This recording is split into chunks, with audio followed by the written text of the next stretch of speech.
Hey guys, Justin here. Welcome to North Wilkesboro. We all know you're here because you lost all your SR at Dega. Well, that's okay, because if you approach this track right, it should be pretty easy safety rating for you.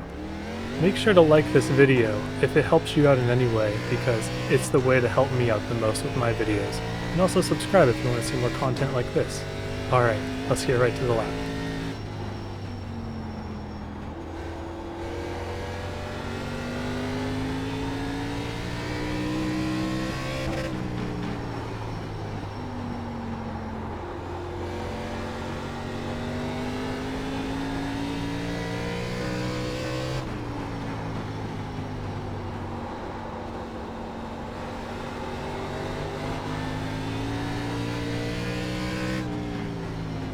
$18.622.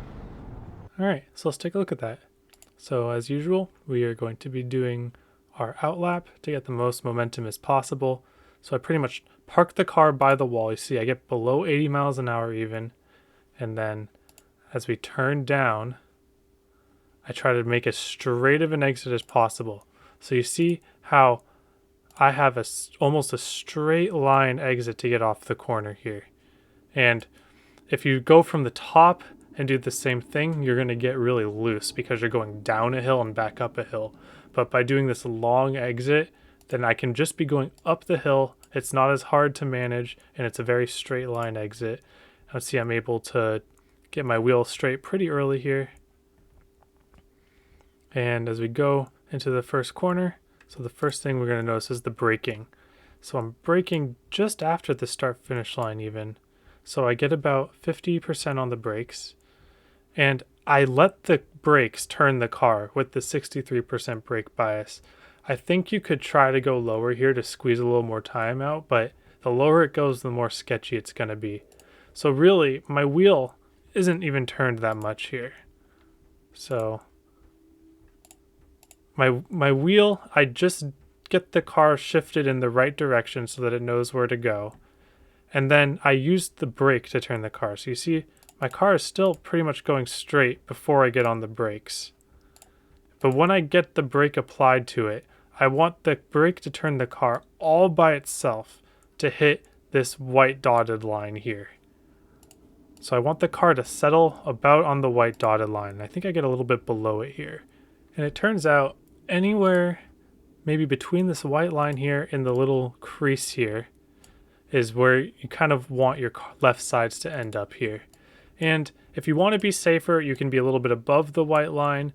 Anywhere below where I hit here really I don't think works. I think I got right on the edge of what works here, and that's how I got the speed that I got.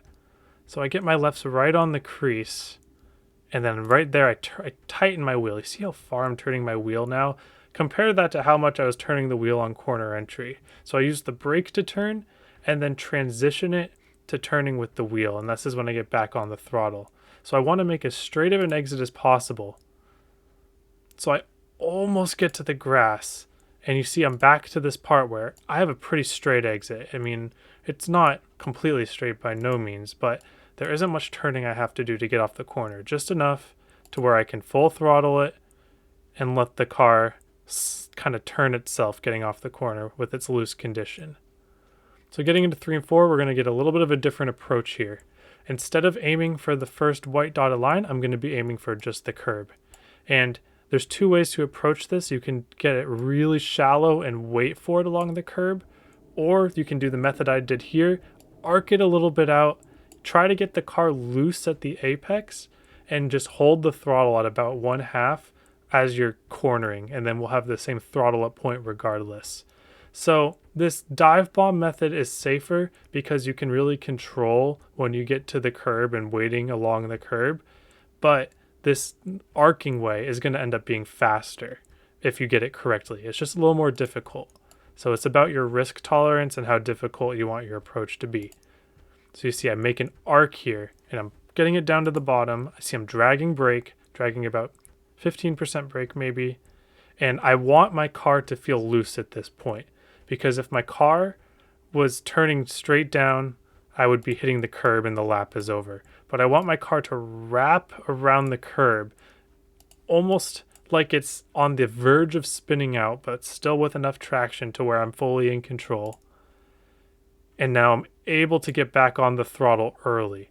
Now, normally, if I got back on the throttle this early with my car normally tight or evenly distributed weight, then the car would just pretty much slide up to the wall. But because I got the car slightly loose on apex here, it's sort of riding the curb all the way around until I'm ready to pick up the throttle. So you see, it's not sliding up, even though I'm half on the throttle. This is a huge trick to get extra time here, but it's extremely difficult. So regardless of what approach you take, you want to throttle up the car about in between where pit road starts and this white where it splits off right here. So anywhere in between here, you could start testing your throttle, start gradually bringing the throttle up. And you see, because my car is so loose, I'm still not full throttle yet, and I'm losing a bit of time because of it. But because I gained so much time on corner center, wrapping the curb while also being on the throttle, this was worth it. So you see, I gained multiple hundredths on my best by wrapping the curb with half throttle. It slides up a bit, and we just catch its looseness. Probably a little room for optimization there. But at the end of the day, we cross the start-finish line, and we get the good line there. So going back a bit for the race line, and we'll show you racing a little bit here, but I would not recommend this 3 and 4 line for the race unless you're extremely comfortable with it. And I am not comfortable with it. So for the race, I'm going to be going for more of a patient line across the curb, and then waiting until about pit entry, and then just throttling up, and it should be a lot less loose coming off the corner if you wait that long. And you're really not going to lose any time to people who throttle up unless you got what I did here and you're able to stay loose and kind of wrap your car around the curb. So with that being said, let's go to the race. All right, let's take a look at the race then. So first lesson right off the bat is you are going to want to start in second gear. I thought I could start in first gear and get a bit of a jump there, and it did not work. Second is just as good as first. And head back into third place there. And so from here on out, I tried to just keep calm, try to save my stuff, and you can kind of see where this unravels. Not particularly unravels. Still got a top 5 out of it. I'm supposed to finish 5th, but I really think I should have finished 3rd that race.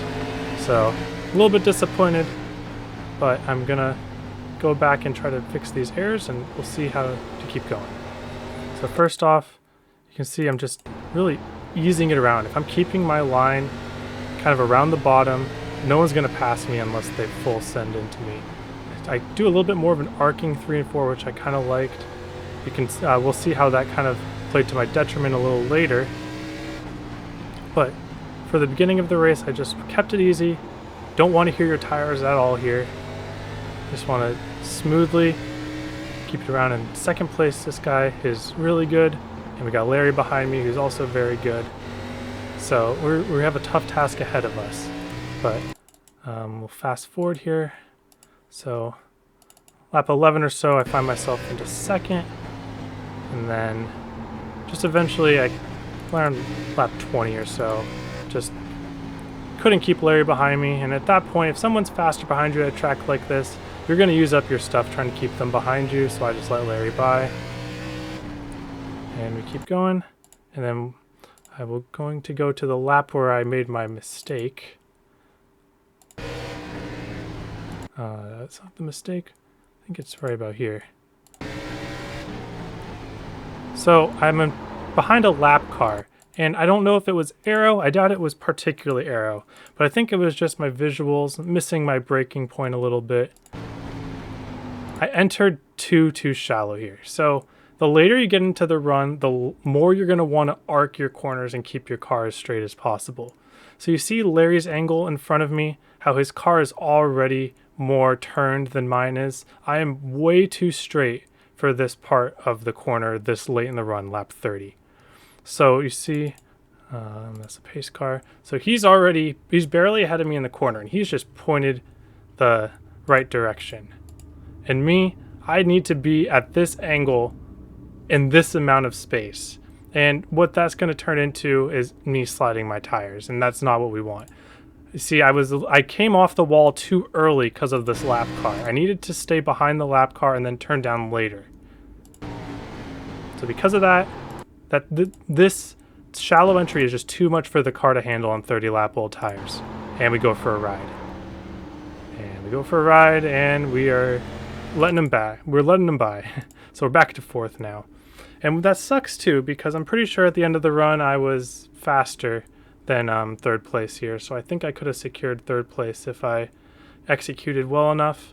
But a couple more mistakes like that, and we end up falling back to 5th place. See, just a little too much wheel in it at times. I like the overall idea of what I'm doing. I don't think what I'm doing is particularly bad. It's just I'm putting myself in bad positions in terms of angle, particularly when I'm close to a car in front of me.